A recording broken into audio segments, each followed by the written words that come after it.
Subscribe करिए हमारे channel generation ज्ञान को और सबसे पहले वीडियो पाने के लिए बेल आइकन को प्रेस करिए। What's up guys, this is Mukesh और आज मैं आपको एक फॉर्म भरना सिखाने जा रहा हूँ 15G।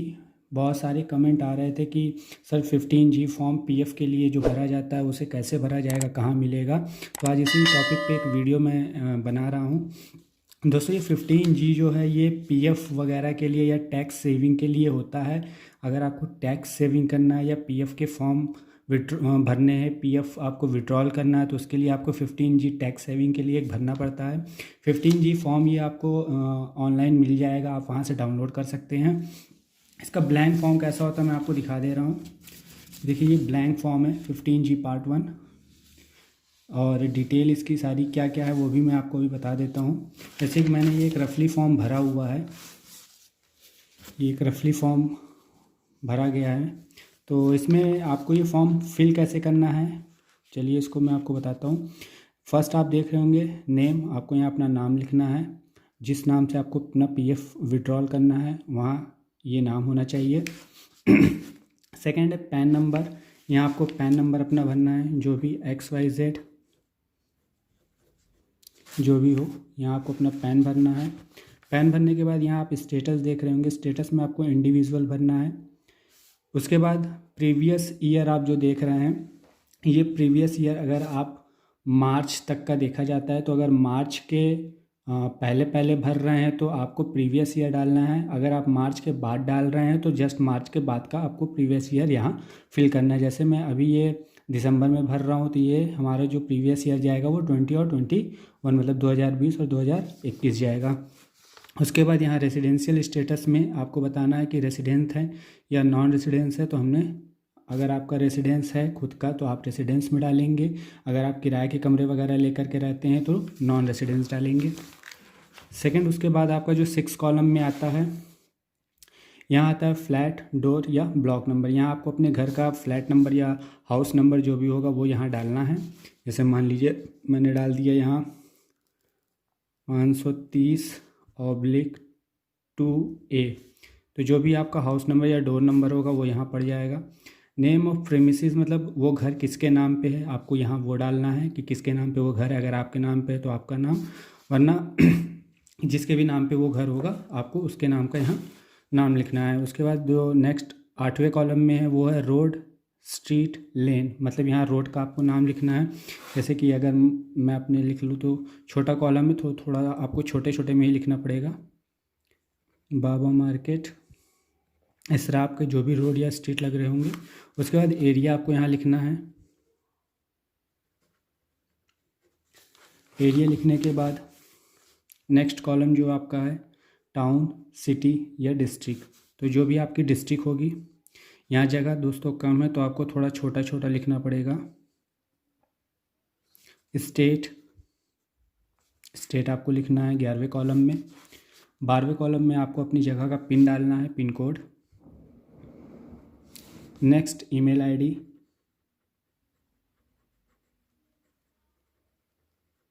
जो भी आपका हो वो आप ईमेल आईडी यहाँ डाल दीजिए। नेक्स्ट है टेलीफोन नंबर, यहाँ आपको अपना मोबाइल नंबर डालना है, XYZ जो भी आपका हो,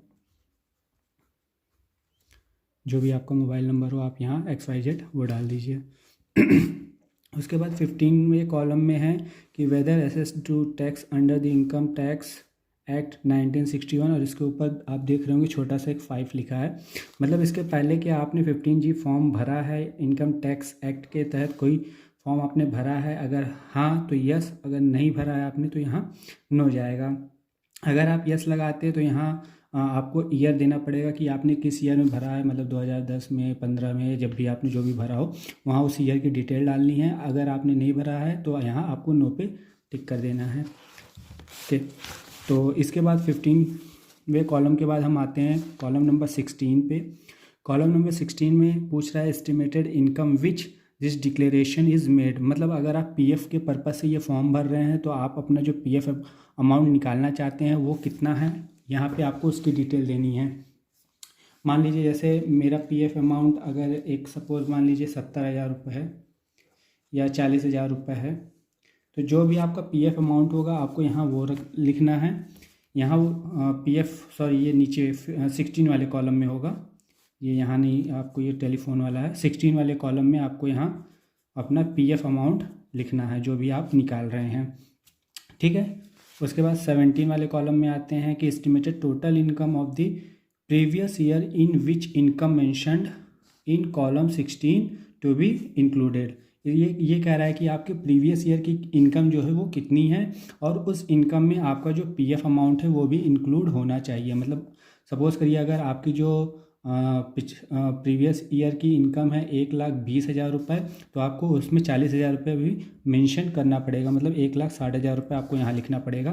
मैंने 2.5 लाख रुपये लिखा हुआ है, आपका जो भी प्रीवियस ईयर का होगा इनकम वो, और प्लस उसमें आपको अपना पीएफ का अमाउंट भी फिल करना है। उसके बाद आते हैं नेक्स्ट 18 वाले कॉलम में। 18 वाले कॉलम में कह रहा है कि detail of the form 15G other than this form field during the previous year. इसके पहले आपने 15G का कोई फॉर्म भरा है कि नहीं, अगर भरा है तो यस, अगर नहीं भरा है तो नो। कहने का मतलब है कि यहाँ जो टोटल नंबर ऑफ़ फॉर्म पूछा, अगर आपने 1 भरे हैं 2 भरे हैं तो यहाँ नंबर ऑफ़ फॉर्म भरने, अगर मान लीजिए 1 भरा है तो 1, 2 भरा है तो 2, अगर नहीं भरे तो ये कॉलम आपको खाली छोड़ देना है, ब्लैंक छोड़ देना है, और यहाँ भी इसको आपको ब्लैंक छोड़ देना है। और अगर आपने भरा तो यहाँ फॉर्म की डिटेल पूछेगा कि कितने आपने फॉर्म भरे हैं। उसके बाद नेक्स्ट आते हैं 19 वाले कॉलम में। 19 वाले कॉलम में पूछ रहा है कि identification number of relevant investment account etcetera. मतलब यहाँ आप जो अपना एम्प्लॉय डिटेल है उसको आपको फिल करना है। आप यहाँ यूएन नंबर, अगर आप पीएफ पर्पस से भर रहे हैं तो आप यहाँ यूएएन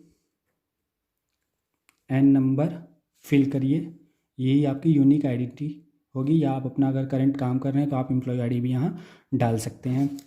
उसके बाद पूछ रहा है nature of income. Nature of income का मतलब है आप किस पर्पस से ये पैसा विड्रॉल कर रहे हैं। अगर आप पीएफ पर्पस से कर रहे हैं तो आपको यहाँ लिखना होगा पीएफ विड्रॉल। पीएफ विड्रॉल आपको यहाँ लिखना है।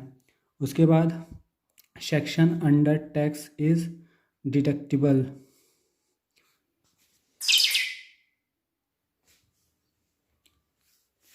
सो इसमें section under which tax is deductible में आपको यहाँ फिल करना है 194A। इसका मतलब ये होता है कि अगर आप बैंकिंग से रिलेटेड कुछ कर रहे हैं तो इसमें आपको 194A ही लिखना है, इसके अलावा आपको कुछ नहीं लिखना है। नेक्स्ट आपका है अमाउंट। अमाउंट आपको वही लिखना है जो आपने यहाँ अपना मेंशन किया था पीएफ के लिए। जैसे 40,000 रुपये अगर आपने यहाँ मेंशन किया तो वहीं आपको यहाँ भी फिल करना है। ये इतनी सारी डिटेल जो है इसको फिल करने के बाद अगर आपका कुछ छूट गया हो तो आप वीडियो पीछे करके देख लीजिएगा। इतनी सारी डिटेल को फिल करने के बाद आपको यहाँ नीचे एक कॉलम दिया होगा सिग्नेचर का, आपको यहाँ साइन करना है।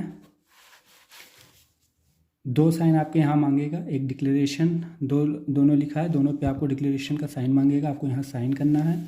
यहाँ आपको दिख रहा होगा IV, यहाँ आपको अपना नाम लिखना है। नाम लिखने के बाद यहाँ नीचे आपको दिख रहा होगा एंडिंग ऑन। एंडिंग ऑन का मतलब आप जिस डेट में ये फॉर्म फिल कर रहे हैं या जब तक का आपको चाहिए, जो ईयर एंडिंग होता है मार्च का, उसकी डेट आपको डालनी है। जैसे कि अभी दिसंबर चल रहा है लेकिन जो यहाँ डेट जाएगी वो मार्च की जाएगी मेरी, यानी मार्च 21 तक का ये डिक्लेरेशन फॉर्म है और ये 1 साल का होता है। तो सेम वैसे ही 2021-22 ये हमारा प्रीवियस ईयर वाला जो होता है मेंशन रहेगा।